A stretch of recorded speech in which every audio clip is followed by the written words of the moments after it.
Chapter 46.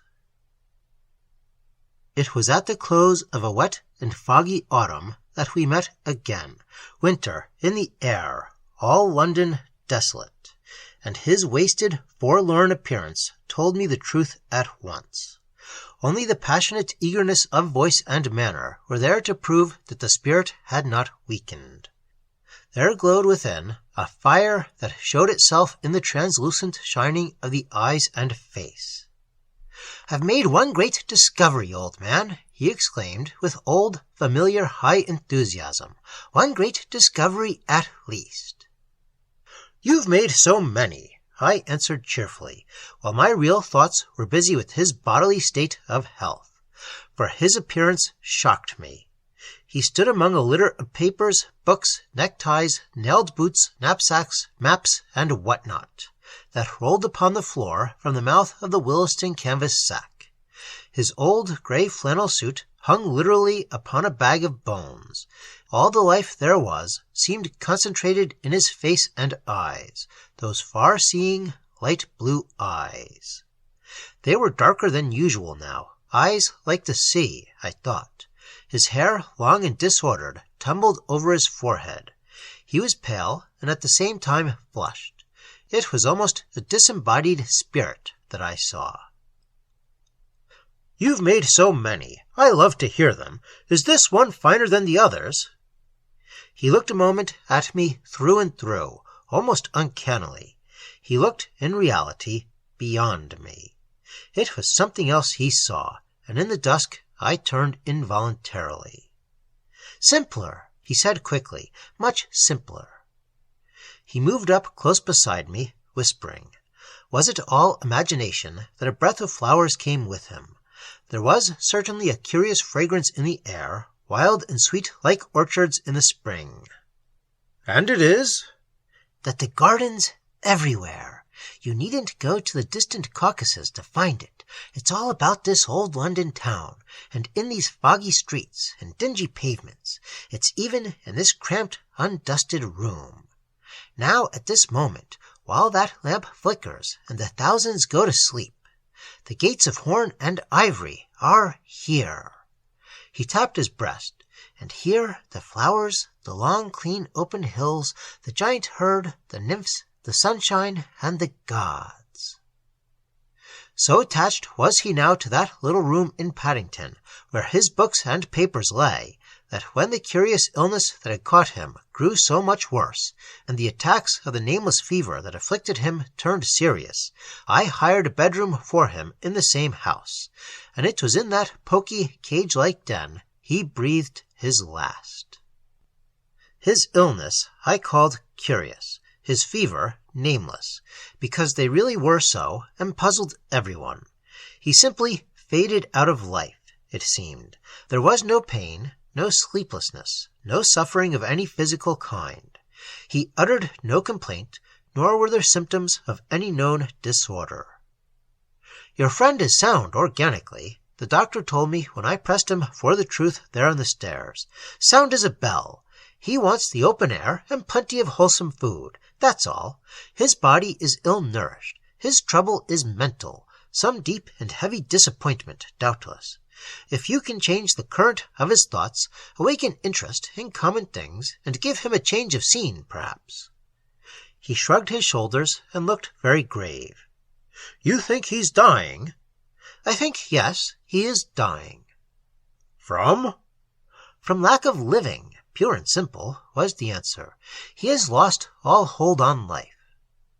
"He has abundant vitality still." "Full of it, but it all goes elsewhere. The physical organism gets none of it." "Yet mentally," I asked, "there's nothing actually wrong." "Not in the ordinary sense. The mind is clear and active. So far as I can test it, the process of thought is healthy and undamaged. It seems to me—" He hesitated a moment on the doorstep while the driver wound the motor handle. I waited with a sinking heart for the rest of the sentence. "Like certain cases of nostalgia I have known, very rare and very difficult to deal with. Acute and vehement nostalgia, yes, sometimes called a broken heart." he added, pausing another instant at the carriage door, in which the entire stream of a man's inner life flows to some distant place, or person, or to some imagined yearning that he craves to satisfy. To a dream, it might be even that, he answered slowly, stepping in. It might be spiritual. The religious and poetic temperament are most open to it, and the most difficult to deal with when afflicted. He emphasized the little word as though the doubt he felt was far less strong than the conviction he only half concealed. If you would save him, try to change the direction of his thoughts. There is nothing, in all honesty I must say it, nothing that I can do to help. And then, pulling at the gray tuft on his chin and looking keenly at me a moment over his glasses, "Those flowers," he said hesitatingly. "You might move those flowers from the room, perhaps. Their perfume is a trifle strong. It might be better." Again he looked sharply at me. There was an odd expression in his eyes, and in my heart there was an odd sensation too, so odd that I found myself bereft a moment of any speech at all, and when my tongue became untied, the carriage was already disappearing down the street, for in that dingy, sick room there were no flowers at all. Yet the perfume of woods and fields and open spaces had reached the doctor too, and obviously perplexed him. Change the direction of his thoughts. I went indoors, wondering how any honest and even half unselfish friend, knowing what I knew, could follow such advice. With what but the lowest motive of keeping him alive for my own happiness could I seek to change his thoughts of some imagined joy and peace to the pain and sordid facts of an earthly existence that he loathed? But when I turned, I saw the tousled yellow-haired landlady standing in the breach. Mrs. Heath stopped me in the hall to inquire whether I could say anything about the rent, perhaps. Her manner was defiant. I found 3 months were owing. "It's no good asking him," she said, though not unkindly on the whole. "I'm sick and tired of always being put off. He talks about the gods and a Mr. Pan, or some such gentleman, who he says will look after it all, but I never sees him, not this Mr. Pan, and his stuff up there," jerking her head toward the little room, "ain't worth a Sankey Moody hymn book, take the lot of it at cost." I reassured her. It was impossible to help smiling. For some minds, I reflected, a Sankey hymn book might hold dreams that were every bit as potent as his own, and far less troublesome. But that Mr. Pan or some such gentleman should serve as a reference between lodger and landlady was an unwitting comment on the modern point of view that made me want to cry rather than to laugh. O'Malley and Mrs. Heath between them had made a profounder criticism than they knew.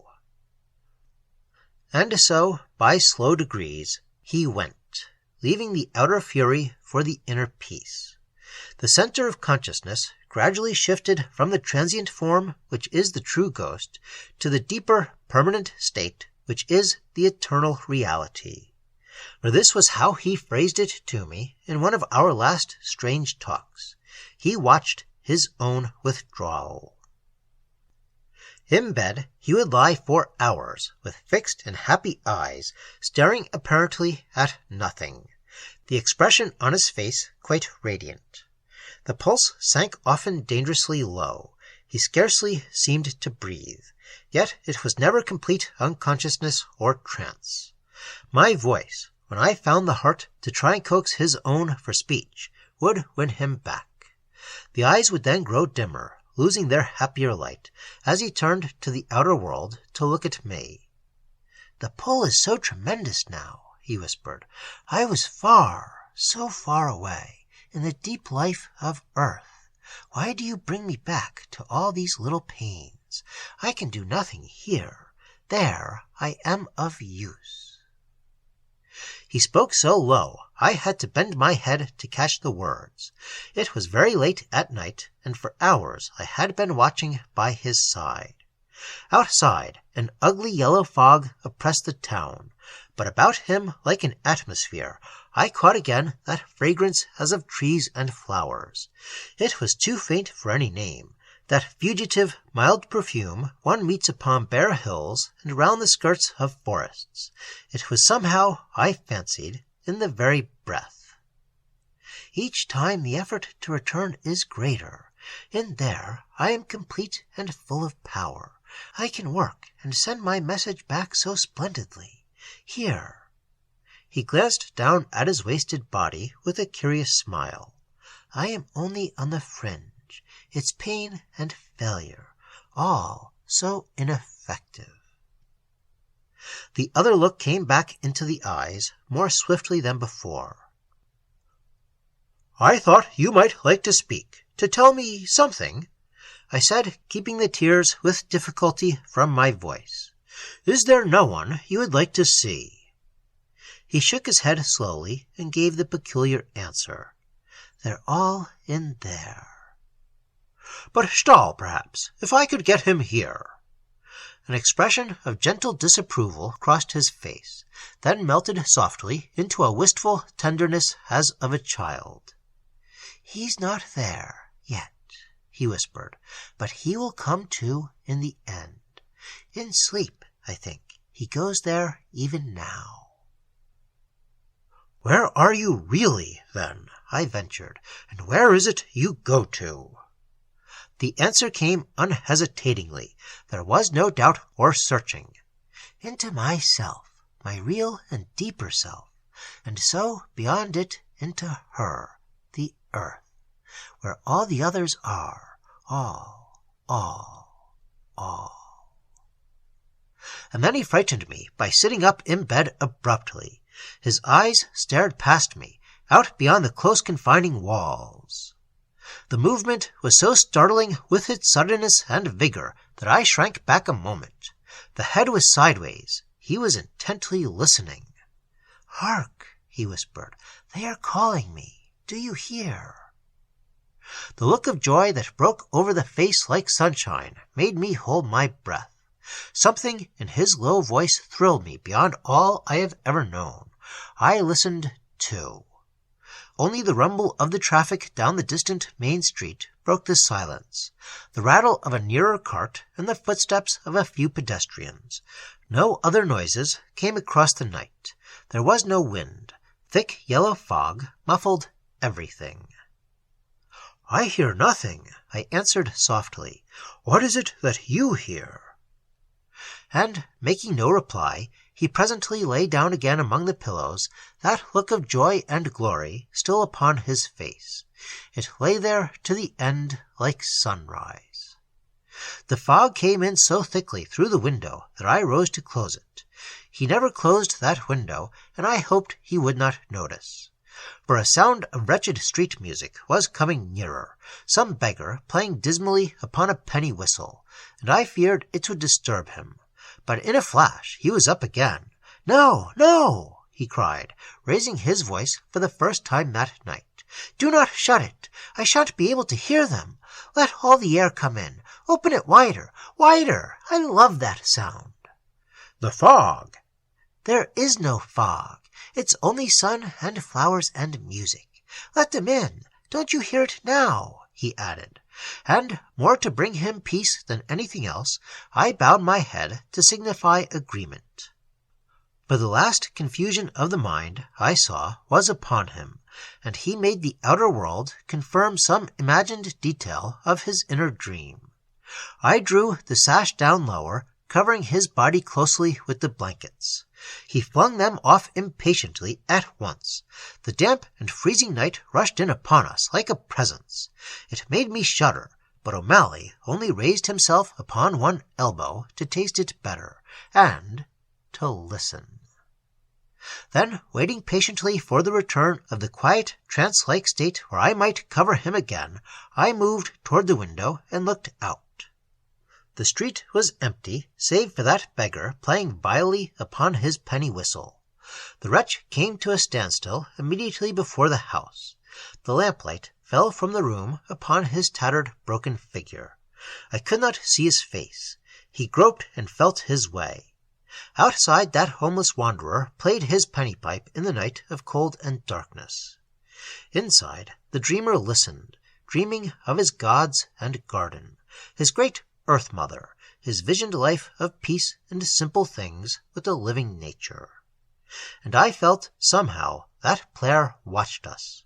I made an angry sign to him to go, but it was the sudden touch upon my arm that made me turn round with such a sudden start that I almost cried aloud.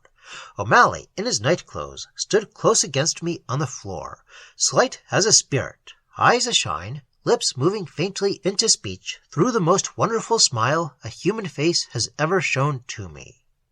"Do not send him away," he whispered, joy breaking from him like a light. "But tell him that I love it. Go out and thank him. Tell him I hear and understand, and say that I am coming. Will you?" Something within me whirled. It seemed that I was lifted from my feet a moment. Some tide of power rushed from his person to my own. The room was filled with blinding light, but in my heart there rose a great emotion that combined tears and joy and laughter all at once. "The moment you are back in bed," I heard my voice like one speaking from a distance, "I'll go." The momentary wild confusion passed as suddenly as it came. I remember he obeyed at once.